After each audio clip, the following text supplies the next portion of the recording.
तीन तरह के लोग होते हैं जो रात में नहीं सोते। एक रोगी रात में नहीं सोता। रोगी का मतलब है बीमार इंसान, क्योंकि वो सो नहीं पाता। एक भोगी रात में नहीं सोता। एक सुख खोजने वाला रात में नहीं सोता, क्योंकि उसके कामों के लिए रात मददगार होती है। एक योगी भी रात में नहीं सोता, क्योंकि उसके लिए भी रात बहुत सहायक होती है। आप इनमें से क्या हैं आप तय कर सकती हैं, मैं कुछ नहीं कहूंगा। रात में क्या खास होता है? देखिए, रोशनी।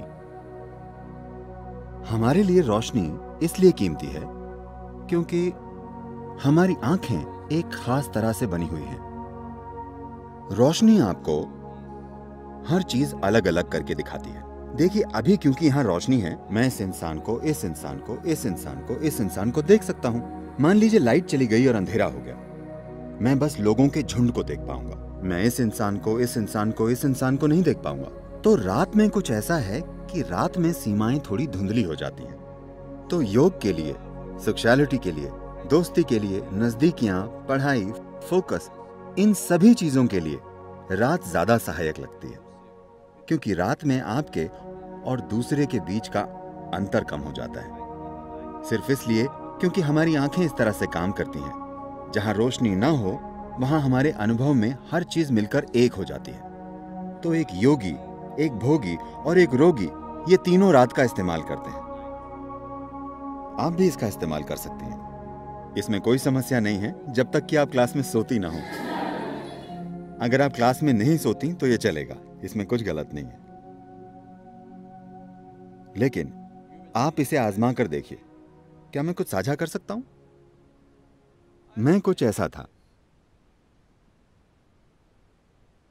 जब मैं सोता था, मेरा स्कूल आमतौर पर सुबह 8:30 का होता था। 6:45 से मेरी माँ और मेरी बहनें मुझे जगाना शुरू कर देती थी। बहुत सी चीजें करनी पड़ती थी। वे मुझे बिस्तर पर उठाकर बैठा देती थी। वे आकर मेरी बाह मरोड़ती थी, ये करती थी, वो करती थी। मेरी माँ ये नरमी से करती थी, मेरी बहनें सख्ती से करती थी। फिर वे मुझे खींचती थी और मेरी माँ टूथब्रश में टूथपेस्ट लगाकर मुझे दे देती थी। मैं उसे मुंह में लगाकर सो जाता था।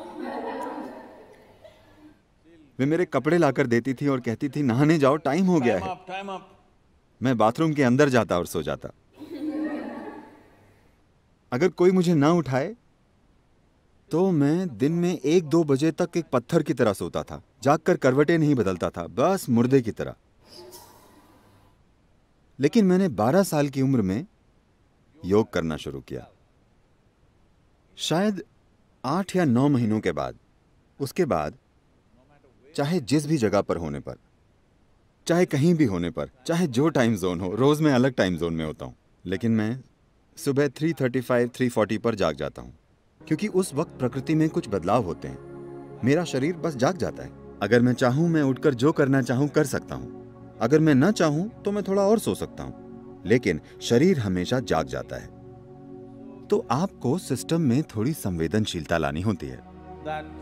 देखिए, आप इस धरती के अंश हैं, हाँ या ना?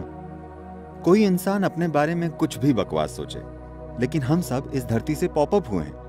आपने कंप्यूटर स्क्रीन पर पॉपअप देखे? पॉप अप, हाँ? आप बस पॉपअप हैं। आप गायब हो जाएंगे। आपको विश्वास नहीं होता कि आप चले जाएंगे। हाँ, मैं चला जाऊंगा? हाँ, वे सारे चतुर लोग, अनगिनत लोग जो इस धरती पर आपसे और मुझसे पहले घूमते थे, वे अब कहां हैं? नामो निशान नहीं है, सब मिट्टी हो गए। क्या ऐसा नहीं है? क्या वे पॉपअप नहीं थे? क्या आप पॉपअप नहीं है? पुप पुप। आपको लग सकता है कि आपका जीवन शानदार है वगैरह वगैरह। जहां तक धरती का सवाल है, वो बस अपनी मिट्टी को रिसाइकिल कर रही है। आपको उछालती है और फिर वापस खींच लेती है, उछालती है और फिर खींच लेती है। तो इस जरा से पॉपअप में अहम चीज और सबसे अहम चीज ये है कि आप अपने भीतर संवेदनशीलता लाएं। ऐसी संवेदनशीलता कि जीवन का हर आयाम आपके अनुभव में आ जाए, इससे पहले कि आप मर जाएं। क्या यह महत्वपूर्ण नहीं है कि आप इस जीवन को हर संभव स्तर पर अनुभव करें, है ना? हाँ है ना? अनुभव का मतलब है लोग सोचते हैं हमें हर दिन पार्टी करना है। नहीं नहीं, एक ही चीज आप कितनी बार करेंगे? इंसान के जीवन में खोजने के लिए बहुत कुछ है। आपको संवेदनशील होना होगा। संवेदनशील से मेरा मतलब है, क्योंकि इस शब्द का एक गलत तरीके से इस्तेमाल किया जाता है। इस मायने में जब लोग कहते हैं अरे वो संवेदनशील है, तो मतलब होता है वो जरा सी बात का बुरा मान जाएगी, है ना? आपके जीवन का संवेदनशील होना और आपके अहम का संवेदनशील होना दो अलग चीजें हैं। जीवन के संवेदनशील होने का मतलब है कि अगर आप इस हॉल में आते हैं तो आप यहाँ मौजूद हर चीज का अनुभव करते हैं, आपसे कुछ नहीं चूकता। अगर आप बाहर जाते हैं तो आप किसी चीज से नहीं चूकते। जीवन के हर आयाम को आपके अनुभव में आना चाहिए। तो संवेदनशीलता विकसित करने का मतलब है कि अगर आप अपनी आंखें बंद करें तो आप जान जाएं कि चांद अभी किस अवस्था में है, क्योंकि ये सब आपके शरीर में हो रहा है। हर दिन ये आपके सिस्टम में जाहिर हो रहा है। Every day it is playing in your system. Do you see if it's a full moon or a new moon, the entire ocean is coming up? क्या आपने ध्यान दिया है कि अगर पूर्णिमा या अमावस्या हो तो पूरा समुद्र उछलता है, ज्वार भाटा आता है ना? आप कभी समुद्र तट पर गए हैं या नहीं जाते? आप जाते हैं, लहरें उठती हैं। Yes. पूरा समुद्र ऊपर उठने की कोशिश कर रहा है। आपके शरीर का 72% पानी है। आपको लगता है कि कुछ नहीं उठता, ये उठता है। सूरज और चंद्रमा की हर स्थिति और कई चीजें जो धरती के साथ हो रही हैं, वो आपके साथ भी हो रही हैं। आपके जीवन को संवेदनशील बनना चाहिए, तभी आप जानेंगे कि आपके जीवन के हर पहलू को कैसे संभालें। संवेदनशील अहम मत बनाइए, अपने सामाजिक पहलू को संवेदनशील मत बनाइए। अगर आपके भीतर का जीवन संवेदनशील बन जाए और इस जीवन के साथ जो हो रहा है, अगर वो एक चीज आप जानते हैं, तो आप देखेंगे कि आपका जीपीएस ऑन हो गया है। तब कोई समस्या नहीं होगी, आप कभी खोएंगे नहीं। इससे कोई फर्क नहीं पड़ता कि कौन क्या कहता है, आप कैसे हालात में पहुंच गए हैं, आप कभी भटकेंगे नहीं, क्योंकि आपका जीवन संवेदनशील है।